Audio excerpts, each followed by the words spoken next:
I have a close friend named Adam. We share several things in common, including our age and economic status, which is one of deprivation. Consequently, we must make an effort to meet our basic needs. One way we do this is by gathering fallen mangoes from a neighbor's house.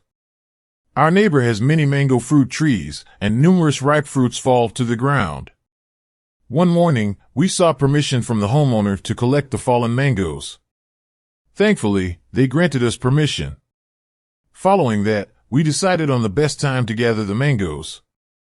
We aimed to do it as soon as possible because we were concerned that the longer we waited, the more fruits would become damaged or rotten.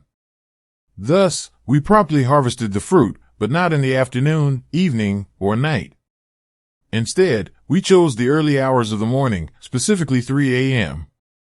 We had prior commitments, so that was the most suitable time for us to pick the mangoes. When the clock struck 3 a.m., I headed to the house, and we had planned to meet in front of it. Upon arrival, I spotted someone who I was convinced was Adam, already picking up the mangoes from the ground. Without saying anything, I hurriedly joined in, collecting the mangoes on the ground as quickly as possible, fearful that Adam might take them all. After a while, my bag was full of mangoes. Planning to go home, I also searched for Adam in the garden, but he was nowhere to be found. I thought to myself, this is the second time he's left me. What's wrong with him? Disappointed, I walked home. While on my way, passing by Adam's house, I saw someone emerging with a sleepy expression on their face. It was Adam. He glanced at me and asked, "Are you leaving without me?" I was taken aback and replied, "I'm certain I saw you earlier in the garden." The person responded, "No way. I just woke up." Perplexed, I inquired, "Then who was in the garden earlier?" Intrigued and confused, I divided my harvest in half with Adam, assuming he must have been hesitant to collect the mangoes after hearing my story. To this day, Adam and I are still questioning the identity of the person I saw in the garden.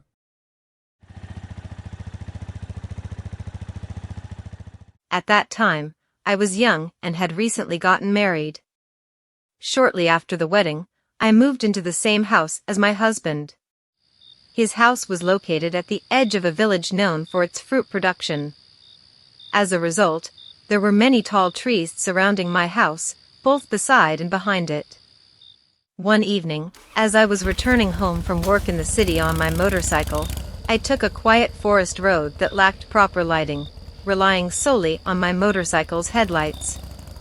Along the way, I noticed an elderly hunchbacked woman walking in the same direction as me on the side of the road. Being new to the area, I thought it wouldn't hurt to offer her a ride since we were going in the same direction. I said, "Come on, Grandma, I'll take you home." Since she kept her gaze lowered, I couldn't see her face. The grandmother walked alongside me and hopped onto the back of my motorbike. During the journey, I didn't dwell on anything else. My sole focus was on assisting the grandmother. We didn't engage in conversation until she tapped me on the shoulder and said, "This is it. My house is right there." She pointed towards the forest beside the road, which I couldn't see clearly at that time due to the darkness. I replied, "All right, I'll continue on my way, take care." So, I continued my journey. Upon arriving home, I didn't mention what had transpired to anyone and promptly fell asleep. The following day, when I returned to the city for work, I arrived back home in the afternoon when the road was much clearer.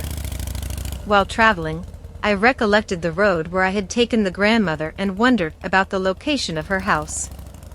I kept riding until I reached the spot where she had asked me to stop, and I observed the direction she had pointed towards her house. To my astonishment, there were no houses or buildings in sight, only a cemetery.